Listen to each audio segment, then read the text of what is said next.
بسم الله الرحمن الرحيم. قل هو الله أحد الله الصمد لم يلد ولم يولد ولم يكن له كفوا Hai, أحد. Assalamualaikum. Bertemu kita lagi dalam rancangan Mistik Horror, di mana rancangan Mistik Horror ini adalah sebuah rancangan horror talk show yang akan mengetengahkan kisah-kisah seram. Kisah-kisah seram ini akan dibaca dan ditemani oleh muzik-muzik background untuk kita dapatkan rasa chill seram. Jadi pada malam ini aku ingin menyampaikan sebuah kisah. Kisah apa? Nanti kita cerita lain. Okay, sebelum kita mula, aku ingin ucapkan terima kasih kepada para subscriber kita kerana sudi view dan tengok channel ni. Dan kepada yang masih belum subscribe, silalah subscribe untuk anda dapat konten-konten yang baru, untuk dapat notification. Kalau anda tak subscribe, tak dapatlah notification channel-channel baru. Bukan channel baru, maaf. Video baru. Okey, jadi pada malam ini kisah yang aku nak ceritakan dekat anda semua, kisah tentang seorang guru yang bernama Riana telah ditukar mengajar di sebuah sekolah di kawasan yang terpencil. Jadi Riana ni duduk dekat satu kuartus guru, dan kuartus guru ini dikatakan agak seram. Jadi apa yang berlaku? Jom kita dengar cerita. Okey, kisah ini diberi judul Kuartus Guru Berpuaka. Kisah ini bermula apabila Riana, seorang guru, beliau telah ditukarkan untuk mengajar dekat sebuah sekolah rendah yang terletak di sebuah negeri. Jadi kawasan sekolah tu agak jauh sikit daripada pekan besar.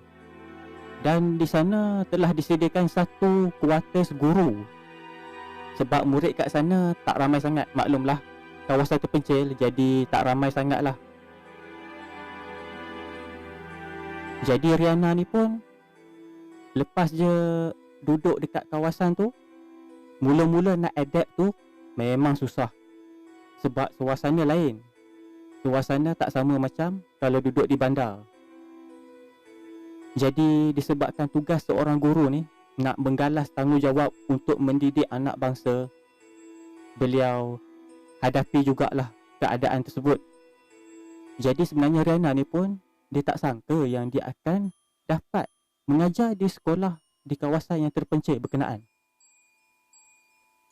Jadi Riana ni pun mulalah berkongsi pengalaman seram dekat Rashid Salim blog ni lah. Rashid Salim blog ni ataupun Rashid Salim ni, dia tulis semula apa yang dikongsikan oleh Riana. Jadi Riana ni dia berkongsi lah kisah dia mula-mula duduk. Pada malam pertama dia duduk dekat situ, beliau telah pun diberi salam pengenalan oleh penunggu kuartus tersebut. Kuartus berkenaan agak sunyi sepi. Hanya Riana saja yang tinggal dekat kuartus tu. Dan dekat kuartus tu juga ada 4 biji rumah sahaja. Lagi 3 biji rumah kosong, tak ada orang duduk. Kerana cikgu-cikgu yang lain semua dah ada rumah sendiri. Jadi semua tak duduklah dekat kuartus tu. Semuanya dah duduk kat rumah masing-masing, dah boleh beli rumah. Jadi nak tak nak Riana ni terpaksalah tinggal dekat kuartus yang sunyi berkenaan. Sebab dia masih belum beli rumah lagi. Untuk describe kuartus guru tu, kuartus guru tu adalah rumah semi D, saling sebelah menyebelah. Rumah semi D, rasanya anda boleh bayangkan kot bentuk dia. Jadi nak describe lagi, kawasan dekat belakang rumah tu ada sungai. Kalau malam memang jelas bunyi air sungai. Kadang-kadang dengar juga bunyi kocakan air. Sebab rumah Riana ni dengan sungai tak jauh. Dan dekat tebing sungai tu, seberang sungai tu ada hutan. Jadi dalam pukul 11 malam, Riana dengar seperti ada Jadi Rihanna ni dengar seperti bunyi desiran angin. Kuat sangat. Seolah-olah menembusi masuk dari lubang bata rumah dia tu. Lansir ditiup angin tu macam mana kan? Macam tu lah. Lansir tersebut melambai-lambai. Jadi pada waktu tu Rihanna ada dekat ruang tamu, sedang buat kerja. Jadi sebelum tu dia tak rasa lagi lah seram, sebab dia ingat angin tu angin biasa je lah. Tapi bila dia dengar desiran angin tu, jadi dia rasa ni bukan angin biasa. Jadi Rihanna ni pun dah mula berfikir, angin apa ni? Kuat sangat ni, sampai lansir pun melambai-lambai ni. Dia mula berfikir macam tu. Dan tak semena-mena lepas dia fikir macam tu, tiba-tiba dia rasa panas. Jadi dia tengoklah daun kipas tu yang berhenti berputar. Kipas siling berhenti. Jadi Rihanna ni pun cepat-cepat bangun, pergi dekat suis. Dan bila dia tengok, suis dihidupkan, tapi kipas pula tak berfungsi. Jadi Rihanna ni ingat kipas dah rosak agaknya. Jadi tak lama lepas tu, kipas yang rosak tadi tu, yang suis dah hidup, tapi kipas rosak, tiba-tiba kipas tu hidup semula. Rasa lega lah Rihanna ni, boleh buat kerja balik dengan aman. Tadi panas kan. Jadi walaupun kejadian yang berlaku tu agak pelik, tapi Rihanna memang tak syak apa-apa pun. Jadi dia pun dah duduklah balik dekat meja dia dan sambung buat kerja. Dan tengah dia asyik buat kerja tu, tengah Rihanna asyik buat kerja ni, tengah duduk menulis kusyuk, tiba-tiba Rihanna dikejutkan dengan bunyi di dalam bilik dekat sebelah dia. Bunyi tu sangat kuat. Rihanna tersentak. Rihanna tengah buat kerja, tengah menulis, terkejut. Dia terkejut macam tu, tersentak. Jadi bila dia tersentak, dia kaku, dia frozen kejap. Lepas tu dia kuatkan diri dia untuk bangun. Dia dengar macam bunyi jatuh, prang. Jadi Rihanna ni merasa macam curious, apa yang jatuh tu kuat. Jadi Rihanna memberanikan diri untuk langkah ke bilik berkenaan. Dan untuk pengetahuan semua, bilik di sebelah Rihanna itu kosong. Jadi dia pun pulahlah tombol pintu, sambil buka. Lepas buka pintu, dia pun hidupkanlah suis lampu. Bila dia buka lampu, bunyi yang bising tadi tu, gedegang, terus bunyi sepi, hilang. Lepas dia buka lampu dan buka pintu, hilang bunyi yang bising, gedegang.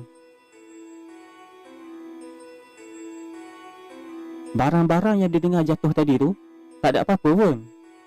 Barang-barang dalam bilik tu pun tak terusik.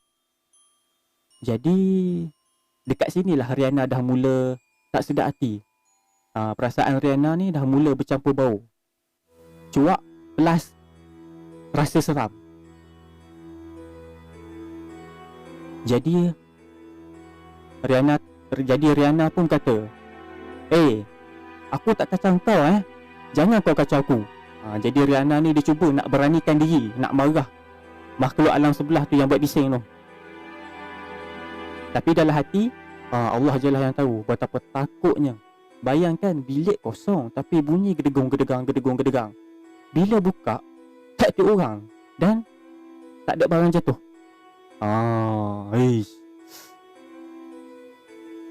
Macam mana kalau anda berada dalam situasi Cikgu Rihanna ni, adakah anda akan buka? Kalau tanya saya, memang tak .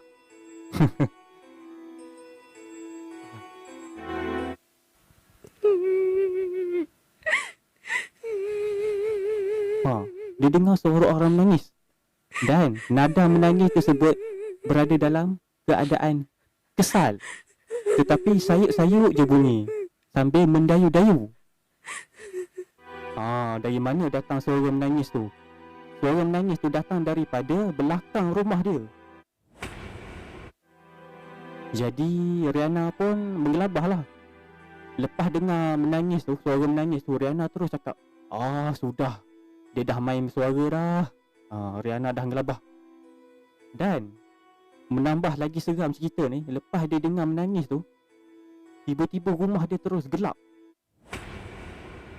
Orang putih kata blackout. Bertambah menggelabah lah hamba Allah yang nama Rihanna ni. Dahlah dengar bunyi menangis sayup-sayup dekat belakang rumah. Dahlah belakang rumah tu dekat dengan sungai. Ada pula hutan. Ditambah pula elektrik blackout. Wui, double seram. Saya tak boleh bayang lah. Jadi bila elektrik dah terpadam ni, bertambah gelabah lah si Rihanna ni. Jadi panik. Jadi dia pun macam, dia je macam tak tahu nak buat apa. Dia macam, alamak, apa ni? Apa nak jadi ni? Aduh, dia main karen pula dah. Dia baca kaku, dia tak tahu nak buat apa. Nak minta tolong. Masalahnya, dia seorang je duduk kat kuartus tu, tak ada orang lain. Cikgu lain dah ada rumah sendiri, tak duduklah dekat kuartus tu. Jadi Rihanna ni pun dah jadi tak tahu arah. Jadi Rihanna ni pun pekik, jangan kacau aku, jangan kacau aku. Jadi dalam keadaan gelap tu, Rihanna pun teraba-raba mencari. Masuk dalam bilik. Dia nak selimutkan diri. Rihanna sangat takut sampai menggeletar. Dan ketika Rihanna sedang berkelumbung dengan selimut, tiba-tiba katil dia rasa macam ada benda naik, duduk dan masuk dalam selimut dia juga. Rihanna ni dia duduk atas katil. Kan bila kita duduk atas katil, kalau anak saudara kita naik ke, kan, siapa-siapa naik atas katil, kita akan rasa katil kita goyang sikit kan. Dia rasa macam tu. Itulah yang dialami oleh Rihanna. Jadi lepas dia rasa katil dia macam ada orang naik, Rihanna ni bertambah takut dan cuak. Apa lagi, cabut lari lah. Dia terjun dari katil tu dan terus keluar dari rumah dalam keadaan ketakutan. Time dia tengah lari tu, dia nampak ada benda terbang laju. Jadi depan bertambah panik lah si Rihanna ni. Dah lah takut tadi. Dia main karen, blackout. Dia main menangis. Dia main naik atas katil pula. Tadi time Rihanna tengah lari, dia terbang pula hingga atas pokok. Ui, memang berderau darah. Bukan setakat berderau, rasa nak cabut jantung. Tapi alhamdulillah, time dia tengah panik dan lari daripada keluar daripada rumah tu, ada lampu motosikal, sebuah motosikal. Jadi Rihanna ni cepat-cepat tahan motosikal tersebut dan Rihanna bagi tahu dekat lelaki tersebut, lelaki yang tunggang motor tersebut, tentang apa yang berlaku. Cik berhenti cik. Cik berhenti cik. Ya, ada apa ni? Cik, saya nak minta tolong ni cik. Tadi kat rumah saya duduk dekat kuartus guru tu, tiba-tiba saya tengah buat kerja. Mula-mula saya dengar ada bunyi bising, tapi tiba-tiba lampu blackout. Dan saya dengar ada bunyi suara menangis, suara sayup-sayup je. Jadi time saya nak lari keluar daripada rumah ni, saya nampak benda tu melintas depan saya. Saya tak pasti apa benda. Jadi bagi tahulah lelaki tu pun, cikgu, kalau cikgu nak tahu, dulu kuartus yang cikgu duduk tu pernah tinggal seorang cikgu wanita macam kamu. Tapi nasib dia tak baik. Dia mati kena rompak dan dibunuh dengan kejam dalam rumah tu. Selepas pembunuh tersebut bunuh cikgu perempuan tersebut, mayat dia orang buang tepi sungai dekat belakang kuartus tu. Ni lelaki tersebut lah, ni dialog ni saya tambah, tak ada pun dalam cerita ni.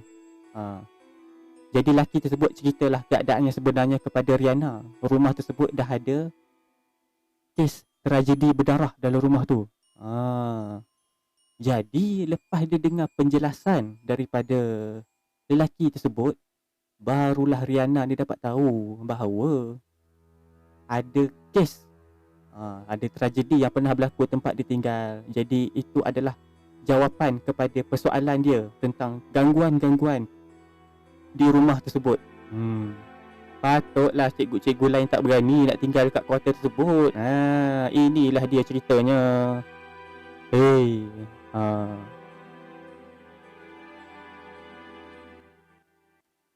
Okey. Sekian sahaja untuk kisah kita pada malam ini. Kisah tadi, kisah tentang seorang guru yang bernama Riana yang tinggal dekat satu kuarters guru yang berpuaka. Tu dia ganggu kau. Seram. Dah duduk sorang-sorang. Kan tak ada orang keliling, tak ada jiran sebab cikgu lain dah duduk rumah baru. Memang dia kacau.